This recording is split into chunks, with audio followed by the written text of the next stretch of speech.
my friend. Can you be my lover? Open to the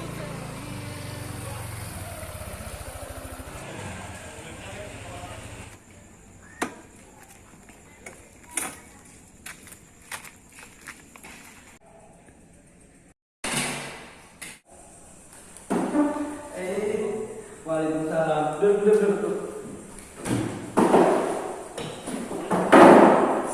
Dari rumah jam berapa? Sekitar jam 7-an. Jam 7. Oh, daerah mana sih? Dari daerah Palembang. Palembang. Oh, Palembang dekat di situ ya? Iya, lampu merah. Tujuan datang ke sini? Ini yang melakukan bimbingan konseling. Oh, konseling ya. Namanya itu siapa? Namanya? Farhan. Namanya Farhan. Oh, Farhan. Terus dapat nomor saya dari siapa? Dari teman. Dari teman. Kalau misalkan dapat nomor dari teman, berarti kesininya secara sukarela apa ada dorongan dari yang lain? Ada saran dari teman sih. Tapi kalau misalkan punya masalahnya masalah sukarela datang sini gitu ya? Iya. Oh, seperti itu. Karena kalau misalkan bimbingan konseling itu ya datangnya itu harus secara sukarela gitu ya. Jangan harus ada dipaksa-paksa sama teman-teman juga datang sini gitu. Namanya tadi Farhan. Iya. Farhan ya.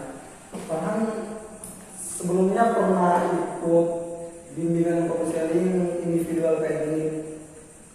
Belum sih. Belum ya. Baru berarti ini baru pertama kali. Iya. Pertama kali.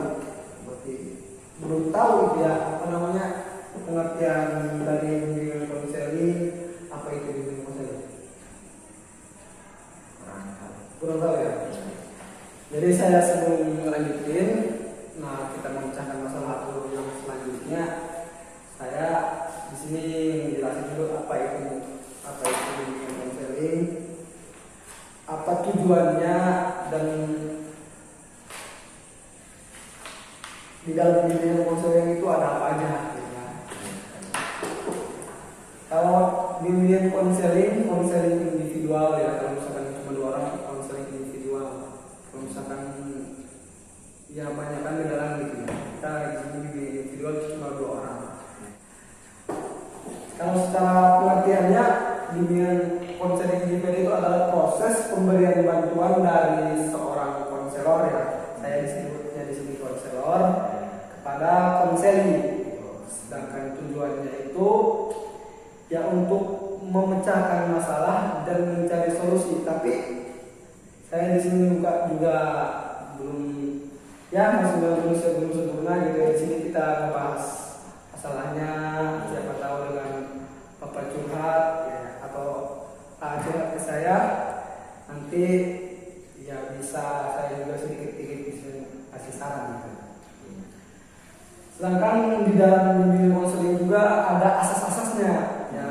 Takutnya misalkan kaparannya punya masalahnya nggak mau dikasih tahu ke teman-teman yang lain, malu misalkan, malu nyeritainnya.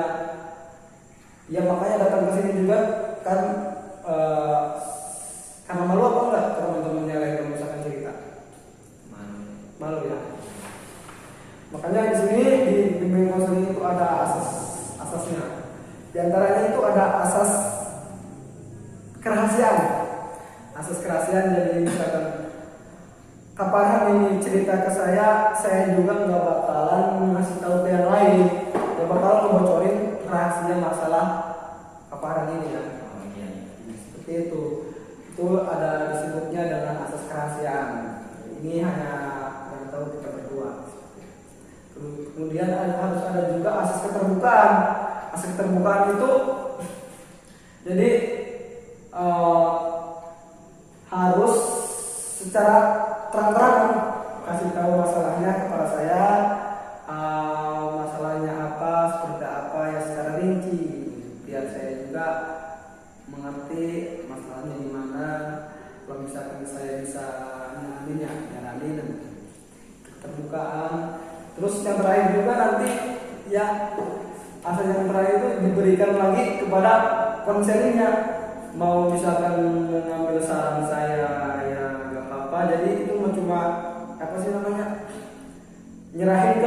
ini lagi konselingnya. Kalau misalkan mau diterapin, mau ada perubahan setelah melakukan bimbingan konseling, ya itu terserah. Kalau misalkan mau seperti itu aja terserah. Tapi di sini juga kan kita tujuannya mencari solusinya ya seperti itu. Sebab udah paham pengertian dari konseling individual? Sudah paham ya? Kita lanjut. Karena pengertian dari konseling individual tadi juga sudah dipahami ya, sudah dipahami. Jadi selanjutnya, sebelumnya kemarin ini kuliahnya di mana ya? Di UIN Banten. Oh, di UIN SMA Banten. Jurusannya jurusan apa? Jurusan HKI. HKI itu hukum keluarga Islam ya? Iya. Hukum keluarga Islam. Nah, terus kan datang ke sini secara sukarela ya, mau memecahkan masalah ataupun mau curhat ya. Iya. Gambaran sebelumnya bakal terbuka atau enggak tentang masalahnya? Kesannya Terbuka. terbuka ya. Iya. Jadi langsung aja ke permasalahannya itu jelasin nanti sama kabarannya, jelasin masalahnya di mana secara rinci, terus yang menjadi bingung itu seperti apa dijelasinnya. Nanti kalau misalkan secara rinci aja jelasin dulu ya. Oke, sekarang silakan. Jadi gini ya, saya kan ya kuliah, jadi yaitu bukan sekedar kuliah, tapi juga kuliah ikut organisasi, juga Pondok di mana? di At-Tahiriyah, Tohirnya itu dari mana?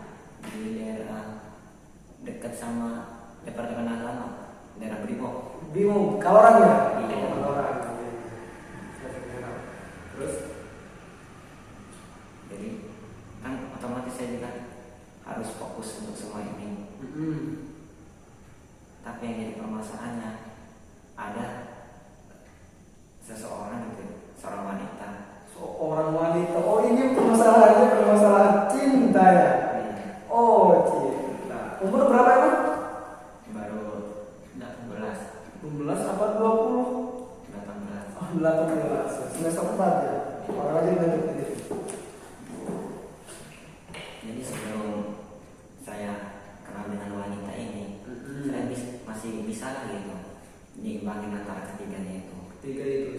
Kuliah, mondok, sambil organisasi juga. Iya.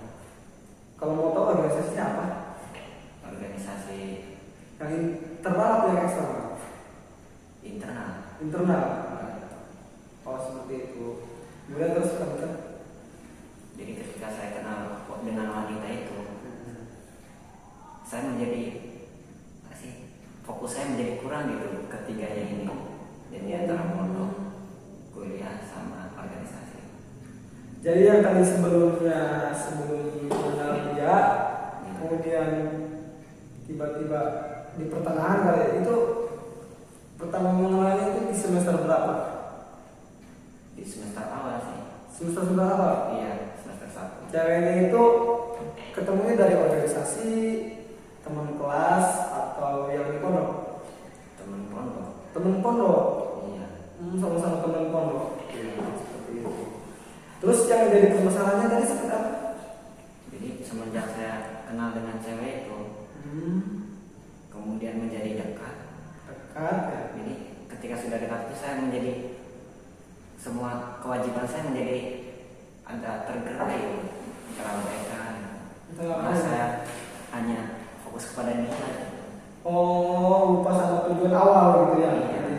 Lupa sama tujuan awal datang ke Serang ini. Iya. Seperti itu. Yang jadi masalahnya itu yang nggak fokusnya di kuliahnya, apa di pondoknya doang, kuliahnya doang atau di pondoknya doang yang diganggu sama kamu itu ya? Apa semuanya terganggu? Di pondoknya sih. Lebih utamanya di pondoknya? Iya. Oh, lebih utamanya di pondoknya. Jadi pas ngaji gitu, apa sering jalan apa gimana tuh masalahnya? Pas ngaji sering jalan atau kepikiran apa seperti apa? Iya, pas ngaji juga kadang bolos ngaji gitu karena jalan bareng sama si dia. Oh seperti itu. Tapi sama dianya masih sekarang atau udah?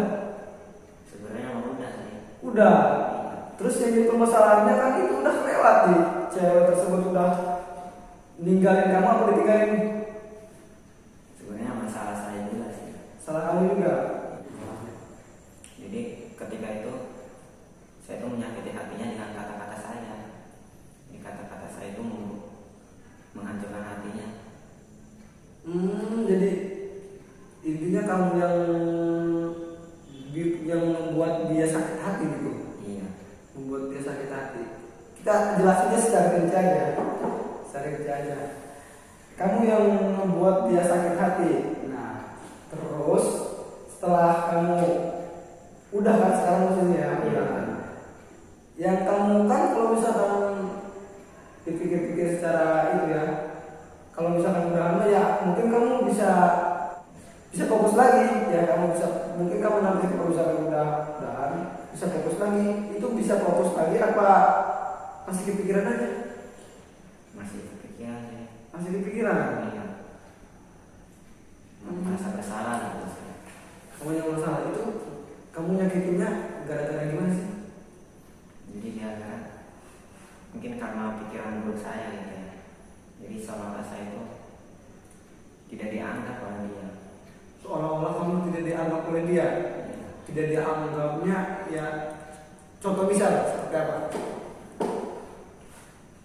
Kayak setiap saya ngechat dia gitu, membalasnya lama.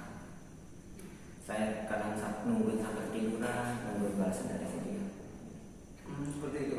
Iya. Terus ya kalau misalkan dari kamu ya, dari kamunya rasanya yang salahnya itu kan dia ya, yang jarang chat kamu, jarang membalas gitu ya. Iya. No. Terus kamu udah gitu ngeluarin kata-kata yang membuat dia sakit hati. Iya. Terus habis itu udah gitu. Iya. Gitu. Kalau masalah cinta yang rumit ya. Kalau misalkan kita ngebahas cinta, tapi kan kamu umur juga masih 18 tahun, udah memikir masalah cinta. Kalau zaman sekarang itu ngebahas masalah cinta ya, anak SD juga biasanya suka udah membahas tentang cinta. Kalau seumuran kamu wajar gitu ya, wajar. Walaupun dipikir-pikir juga masih jauh sih, masih jauh sama yang namanya nikah. Tapi kamu udah sakit hati duluan seperti ini gitu. Sebenarnya itu baru pertama kali saya merasakannya gitu. Oh, namanya cinta pertama gitu? Iya. Cinta pertama. Oh, biasanya juga ada pepatah yang katakan kalau misalkan cinta pertama itu susah dilupakan namanya. Iya sih. Cinta pertama yang melupakan. Ya kamu bisa menganggap dia cinta pertama itu karena apa gitu? Jujurnya saya juga mencintai dia itu tanpa alasan gitu. Mencintai tanpa alasan. Ya biasanya seperti itu. Kalau mencintai seseorang itu ya bukan karena apa-apa gitu. Iya. Karena kalau udah cinta ya cinta aja. Nah, kan posisi kamu udahan. Sekarang kamu itu belum bisa ngelupain. Masih belum. Belum bisa ngelupain. Terus kamu juga nggak fokus sama kuliah, mondok gara-gara belum bisa ngelupain dia. Iya. Yang nggak fokusnya itu kamunya gara-gara udah sama dia itu ngeganggunya itu di hal apa aja? Lebih contohnya mah ke waktu pengajian. Jadi, Pengajian. Kamu ngapain aja kalau misalkan lagi galau seperti itu? Pas waktu pengajian kamu ngapain aja? di waktunya ngaji tuh saya nggak berangkat ngaji. Terus saya menyendiri gitu. Galau gitu ya bahasanya? Iya. Oh galau. Sesudah berapa hari kamu kayak gitu aja? Berapa bulan, berapa minggu atau gimana? Hampir 2 bulan. Itu yang membuat kamu pengen ikutan bimbingan konseling gitu ya? Iya. Oh seperti itu. Emang kalau masalah kayak gini emang rumit ya. Kalau menurut saya masih kalau masalah cinta mah ya seharusnya mah gitu ya, karena kan tujuannya juga ke Serang bukan untuk mencari seseorang, Iya. untuk mencari cinta gitu. Datang ke Serang itu tujuannya untuk membahagiakan orang tua, pengen sukses. Nah, ya kalau bisa kamu juga sama tujuan awal, terus ingat sama orang tua yang udah membiayain ya. Iya. Ya bukan saya juga pernah rasanya seperti itu. Tapi karena juga saya suka mikir-mikir lagi, kasihan sama orang tua yang di dulu yang udah membiayai kita. Tujuannya juga kita untuk mencari ilmu di kuliahan, di organisasi. Kalau masalah cinta ya belum waktunya mungkin. Kalau bisa mah dilupain aja masalah cinta ya. Kalau dilupain jangan ya, bukan saatnya gitu tuh. Bukan saatnya kita terlalu serius memikirkan cinta. Karena kita juga masih harus fokus tuh, cewek juga. Ya walaupun sekarang cewek ada yang ngomong walaupun kita masih jauh, ya tetap jalanin aja. Ada juga yang seperti itu katanya. Ya karena kita selaku cowok gitu ya. Ya kita juga mungkin harus sukses terlebih dahulu. Kamu juga kan posisinya mondok ya, mondok, kuliah, ikut organisasi juga. Terus kamu pengennya kan pada awal juga pengennya tiga-tiganya itu seimbang. Tapi kamu itu lebih condong mana supaya ke pondoknya, kuliahnya, atau organisasi? Kalau contohnya mah lebih ke pondok sih. Ke pondok. Iya. Jadi yang lebih kamu tadi juga lebih ke kamu jadi pondok ya. Iya. Yang lebih condong sukanya ke pondok gitu ya. Iya. Keduanya kuliah sama organisasi. Ya kalau misalkan untuk urusan kita dilupain jangan, karena kita itu manusia normal ya, punya rasa cinta. Tapi harusnya kita harus ingat ke tujuan awal, ingat ke orang tua yang bantuin tulang biayain kita, ingat ke orang tua yang mikirin masa depan kita juga. Nah kita selaku anak juga kan, ya saya juga walaupun nggak berhak seperti ini, tapi kan kita diskusi kita juga saling. Saya juga sebagai konselor, kamu sebagai konseli, dan juga ngatain apa yang saya bisa gitu. Kalau bisa ya jangan dulu dipikirin, jangan terlalu serius sama cewek, kan cewek juga butuh kepastian gitu ya. Kamu juga boleh cerita boleh, tapi nanti ungkapinnya kalau kamu udah serius aja, kamu udah sukses di pondoknya yang tujuan awal tadi, udah sukses di kuliahnya, udah punya pengalaman di organisasinya, gitu. Baru nanti serius sama yang namanya cinta. Ya, kamu udah bisa ngasih uang, karena walaupun cewek secinta-cintanya cewek sama cowoknya, ya kalau yang namanya uang itu kan ya pasti dibutuhin. Ya, bukan gitu? Gitu bukan sih? Iya. Iya. Gimana kira-kira? Bisa apa enggak itu melupain cewek buat kita? Kamu harus fokus dulu ke bagian yang ketiga ini. Karena saya juga masih bingung sih. Masih bingung. Antara mau sampai kapan gitu. Soalnya saya juga udah berusaha gitu untuk melupakan, tapi untuk mencoba fokus lagi. Cuman ya masih terbayang-bayang aja. Udah berapa tahun kan itu kalian dekatnya sama ceweknya? 1 tahun. 1 tahun. Kalau 1 tahun sih lumayan lama ya. Lumayan lama. Ya kamu juga yang kalinya itu memang kamu suka sama dia, apa dia dulu yang suka sama kamu? Jangan deketinnya kamu gimana? Sebenarnya mah dia dulu sih. Dia dulu yang dekat sama kamu. Iya. Terus kamunya ngeladenin, tiba-tiba kamunya juga dan ujung-ujungnya juga tiba-tiba kamunya jadi suka gitu. Iya. Oh seperti itu. Sukanya saya juga nggak tahu sih mulai dari kapan gitu suka sama dia. Nggak tahu mulai dari pertama kita bertemu. Kalau menurut saya kalau kamu emang nggak bisa balikan lagi sama dia? Kayaknya nggak mungkin sih, sulit. Sulit. Karena apa? Alasannya apa? Karena Dia udah punya lain apa gimana? dia itu juga termasuk. Terus saya juga sudah pernah menyakiti dia gitu. Cuman saya masih kepikiran aja gitu. Sebenarnya mah saya juga untuk mencoba untuk ikhlas sih, tapi sulit gitu. Iya. Katanya juga ada yang ngatain, ada yang kata-katanya bahwasanya itu ikhlas itu bohong.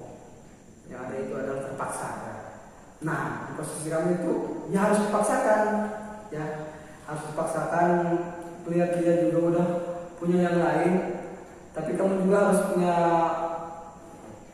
pemikiran yang positif. Kalau misalkan kamu benar-benar suka sama dia, berarti kamu harus lebih fokus dulu sama tujuan awal.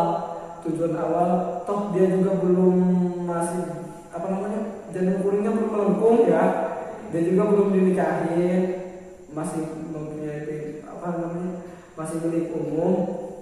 Kalau kamu misalkan benar-benar nggak bisa ngelupain dia, kamu harus bisa nimbangin, ya. Nimbangin, jadi tahan dulu, rasain itu. Kamu fokusin dulu sama yang 3 tadi, kuliah, mondok, sama organisasinya. Diimbangin dulu yang 3 itu. Kalau misalkan kamu udah lulus, udah punya pekerjaan, dia juga masih pacaran doang, statusnya belum, janin kuningnya belum melengkung, kamu coba dulu lagi aja deketin dia, ya. Coba dulu. Jadi sekarang maksudnya tahan dulu aja, ya, kayak gitu, tahan dulu. Kalau bisa tahan dulu, kamunya fokusin. Nanti kalau misalkan kamunya benar-benar serius ke sama dia, ya mudah-mudahan aja. Karena kan kalau laki-laki itu jangan banyak kata-katanya, jangan banyak kubalnya, yang bagusnya itu adalah tindakannya, gitu ya. Itu namanya cowok sejati. Siap? Insyaallah. Siap? Insyaallah. Ada yang masih ganjel? Kira-kira setelah ikutan bimbingan konseling ini rasanya seperti apa? Alhamdulillah. Udah agak bisa diperhatiin. Kamu emang pernah curhat ke teman-teman kayak gini? Belum sih. Jarang-jarang ya? Gak terlalu terbuka kayak sekarang ya? Gak terlalu Nah, banyak. kalau ke teman-teman biasanya suka diledek-ledekin gitu ya. Bagus ya. Kalau saya mah insya Allah, karena saya juga memegang prinsipnya ya, di dalam konseling individual itu ada asas kerahasiaan, keterbukaan juga udah. Jadi yang terakhir tadi kan itu kembali ke diri kamu lagi ya. Dia maunya setelah ikutan bimbingan konseling ini mau berubah, mau difokus sama pondok lagi, urusan cintanya ditinggalin dulu, di break dulu. Setelah sukses, kalau misalkan dia masih belum punya suami, kamu serius sama dia, insya Allah cewek kalau udah serius pasti mau. Apalagi kalau kamu dulunya pernah cinta sama dia, dua-duanya pernah saling mencintai, terus kemudian kamu setelah maafan datang sama dia secara serius, insya Allah nanti dia juga mau. Kalau misalkan cewek itu udah keduluan sama yang lain, cewek masih banyak ya. Saya juga ngerasain hal kayak gitu, pernah juga seperti itu, sepengalaman saya gitu ya. Kalau misalkan kita udah serius sama tujuan awal kita, udah benar-benar kita nyibukin sama diri kita sendiri untuk tujuan awal kita, insya Allah itu yang namanya cinta-cinta itu kita nggak sempatnya kayak gitu, nggak sempat jalan-jalan sama cewek, nggak sempat main chatting kayak gitu. Kalau misalkan kamu udah semester 6, udah fokus sama skripsi, yang namanya cinta itu teman deket cewek itu udah lupa sama hal kayak gitu. Soalnya kita juga udah sibuk boro-boro mikirin cinta ya. Boro-boro mikirin cinta, kita juga punya kesibukan. Toh nanti juga jodoh mendatang sendiri ya. Siapa tahu nanti ada yang lebih sempurna dari dia. Oke, mungkin itu aja ya. Gimana Mas, ada yang ganjel? Udah ada begini ya. Terima kasih ya udah datang ke sini. Terima kasih, dan mudah-mudahan kan terakhir tadi kembali ke diri kapahan lagi ya. Mau seperti apa, baiknya seperti apa. Kalau saran dari saya, ingat ke tujuan awal datang ke Serang, tujuan awal mondok seperti apa. Ya, karena nanti penyesalan ada di akhir. Ya, seperti itu. Terima kasih ya, kapahan. Gitu aja.